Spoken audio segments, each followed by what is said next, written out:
Well, hello there, Space Monkeys. Welcome to Political Fight Club. I'm Robert Durden. This episode, I'm going to be bitching about something that is awful that happened today. Roe v. Wade got axed by the Supreme Court in America in 2022, June 24th. So this took me by surprise. I did not think that they would actually do this, but I guess it makes a little bit of sense because the Democrats will allow this to happen. They haven't codified Roe v. Wade, even though they could have at any point for the last 50 years. They haven't stacked the Supreme Court with Democrats. They didn't force through Merrill Garland the way that the Republicans forced through Amy Coney Barrett. They don't do anything. And in fact, when it comes down to when they have a choice between congressional candidates who are going to be running for Congress, like, let's say, Texas's 28th district last month, they had a candidate running who's in Congress right now, Henry Cuellar, who is in fact, he's pro-gun, and he got elected on the day the Robb Elementary shooting happened, but he's also against Roe v. Wade. Nancy Pelosi and Jim Clyburn and a bunch of other elite Democrats backed him over Jessica Cisneros, who is actually for protecting Roe v. Wade and who is for, gun control. So tell me again that the Democrats really care about protecting our children and protecting women's rights. They didn't even endorse the progressive that was running against Henry Cuellar on the day that the Robb Elementary School happened. These people don't give a shit about women's rights. They don't give a shit about your children. They only pretend to. They want the same things that the Republicans do, but they have a different PR team, so they pretend, in this case, that women's rights are on the chopping block in November. You're seeing the buzzwords and the talking points going through Twitter right now. They've all gotten the memo. The Democrats haven't done anything to help people. They know they're going to get slaughtered and they need something to run on in November. So what do? They allow the Republicans to do what they outwardly are for, which is they're against Roe v. Wade, meaning they're against women having a right to their own body. And they just step out of the way and let the Republicans chop that.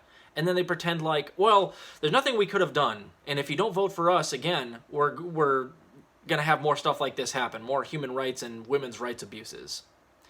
They don't tell you that they could have codified Roe at any point. Obama said that was his priority. That was his words. His priority was to codify Roe v. Wade. Did he do that? No. And remember, he had a filibuster-proof supermajority. Meaning, it doesn't matter what the Republicans did between 2010 and 2012. That's when he had the supermajority. He could have passed whatever he fucking wanted. Did he do that? Nope. And Hillary Clinton, if she had gotten in there, she wouldn't have done it either. Because again, the Democrats need this to run on because they intend on doing nothing. They're all bought by corporate donors. They don't deliver for the people.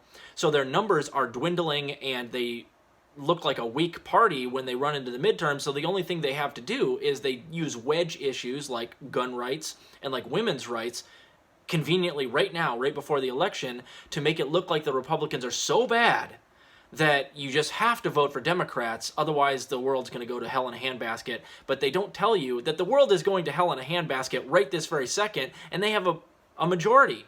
They have Biden in the White House, and they have all of Congress. They could have codified Roe at any point.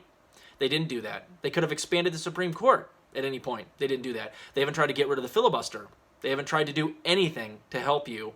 And they let the Republicans, even though they're in the minority, get away with murder.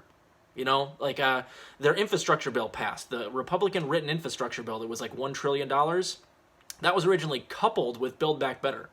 If they wanted to, they could have inserted a way to codify Roe v. Wade into the Omnibus Build Back Better bill and not decoupled it, and then they would have gotten that taken care of. But what did they do? They decoupled it. The Democrats did. They decoupled the bills. Build Back Better was immediately killed, and the Republicans got their infrastructure bill. So it's ridiculous. It doesn't make any sense at face value for you to make the argument that putting more Democrats in office is going to protect Roe v. Wade when Democrats have a majority right now, and they just let it get axed. And especially those people that are out there blaming people like Susan Sarandon, you fucking neolibs that are out there looking for any reason to blame others even though you're to blame, because every time you insist we vote blue no matter who and give Joe Biden the entire Congress and the White House and he still doesn't protect human rights or women's rights like you claimed he would do. You're looking for a scapegoat in Susan Sarandon. Take a big step back and fuck your own face, because it's not Susan Sarandon's fault. It's Joe Biden Incorporated's fault. And if you're the type of person that constantly defends Democrats and is now asking us to, again, vote for Democrats to protect Roe v. Wade, it's also your fault. Because we've run this play before. We know that the Democrats have no intention of actually codifying Roe. They're not going to push through a Supreme Court justice when they have a chance to. They're not going to expand the Supreme Court. And in fact, when they have a choice between somebody like Henry Cuellar and Jessica Cisneros, one of which is backed by the NRA, given an A rating by the NRA, in a dystopian hellscape that we live in where there are shootings every single fucking day, and they also happen to be against Roe v. Wade, they're going to back that person over the progressive that is the opposite of that. So the Democrats won't even go so far as to endorse somebody who's pro-Roe or pro-Roe v. Wade. They'll go after the person and back up the person that is against Roe v. Wade when given the choice. So don't tell me that the Democrats want to protect human rights or women's rights. No, their job is to have a public relations operation that makes it look like they care more about women and children than the Republicans do, but they don't. They let the Republicans get away with literal murder on that stuff. So spare me. It doesn't make sense on face value. All of you neoliberals that are out there right now blaming anybody but yourselves, take a good look in the mirror. That's who's to blame. And the best thing you can do right now, my opinion, surround Congress. Surround the houses of the Supreme Court justices if you want to.